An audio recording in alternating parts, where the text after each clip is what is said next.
Good morning mga ka-Mother Earth. At ito ang aking a day in our life. Bali ganyan nga ang setup ko tuwing Monday to Friday kapag may pasok itong mga anak ko. At pagkagising ko nga yan ay naginit nga ako dyan ng tubig para makapagkape na. At pagkatapos ko ngayon nagilamos at nag-toothbrush na nga rin ako.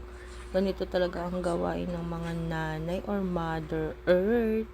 Bali pagkatapos ko nga dyan mag-toothbrush at maghilamos ay maglalagay nga ako dyan ng nilalagay ko sa mukha.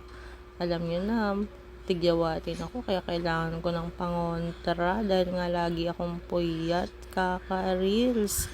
At ayan nga, naglagay nga lang din ako dyan ng pants at ayan nga lang, masaya na ako. Pagkatapos ko nga dyan maglagay sa mukha, ayan nga, nagulis na naman ng inyong Mother Earth. Kailangan natin maglinis dahil nga mamaya ay marami na naman din tayo ulit na gagawin. At pagkatapos ko nga dyan maglinis at magwalis, ayan nga, iniwalay ko na yung puti sa decolor dahil nga maglalaba ko ng puting damit. Dahil nga sa Biyernes ngayon ay parang nga bukas ay decolor na nga lang ang aking lalabhan. At ayun nga, pagkatapos ko nga dyan mag-ayos ng aking mga lalaban ay sinalin ko na nga itong mainit na tubig at nagsaing na nga rin ako dyan. Dahil nga maya-maya ay darating na nga rin itong mister ko.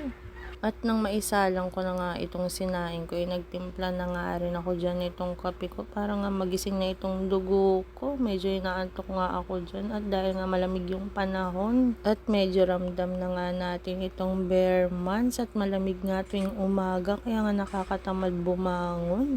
Kaya nga kailangan natin magkape para panggising ng ating mga dugo. At ayan nga, nagkakape na nga ako dyan at nagtitimpla. Bali kanina pa naman ako gising. Nung nagising ay anak ko papasok sa school ay alas 5. Gising na nga rin ako dyan. Kaya lang nahiga nga ulit ako nung umalis siya. At ayan nga, nagtimpla na nga ako dyan ng kape. At ayan nga, kitang-kita nyo, umuusok pa yung kape. Bali pagpasensya nyo na nga itong boses ko dahil nga malot ako at medyo makati nga itong lalamunan ko. At pagkatapos ko nga dyan, ayan nga, nakaupo na nga ako, nag-iisip pa ako ng aking gagawin. At ayan lang mga ka-Mother Earth.